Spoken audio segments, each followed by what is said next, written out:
اس new world order کو اگر کوئی ریزسٹ کر سکتا ہے تو صرف یہ خطہ، ایران، افغانستان اور پاکستان. اور اگر یہ ہو گیا تو روسی ترکستان کا علاقہ بھی، اس میں بھی کچھ فنڈامنٹلسٹ تحریکیں اور فکر جو ہے پہنچ چکا ہے، لیکن ان کی چونکہ برین واشنگ بہت زیادہ ہو چکی ہے لہذا انہیں وقت لگے گا، ابھی آسان کام نہیں ہے ان کا.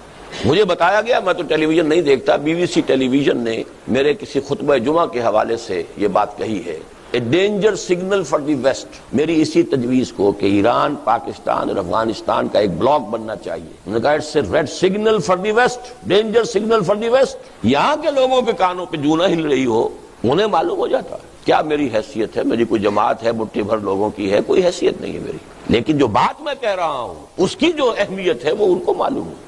ایران کا گھیراؤ ہو رہا ہے، ٹارگٹ نمبر 1 ہے. کسی بھی روز آپ سنیں گے کہ کوئی سٹرائک ہوا ہے اور اس کی جو بھی ایٹمک انسٹالیشنز ہیں وہ تو پہلے بات میں ختم کر دیں گے. اوپنلی انہوں نے اپنے بجٹ کے اندر $20 کروڑ کی رقم جو ہے اوپنلی، کوئی ڈر نہیں ہے اب انہیں.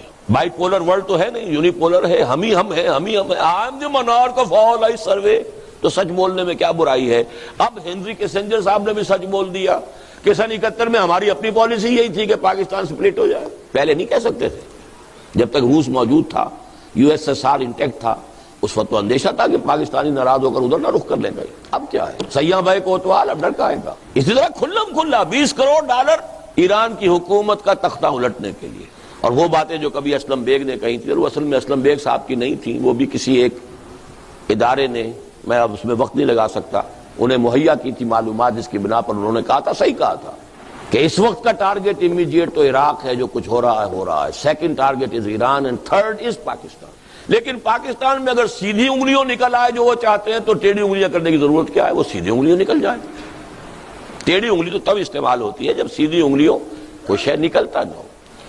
اور مجھے تو سخت ایک دفعہ تو کپ کپی سی طاری ہوتی ہے، اگر یہ شیعہ سنی مسئلے کی مفاہمت کی کوئی صورت نہ بن سکی تو کٹر سنی حنفی مولویوں کی حکومت افغانستان میں اور کٹر شیعہ جعفری فقہ ایران میں، اس سے بڑا ٹکراؤ کوئی ہوگا؟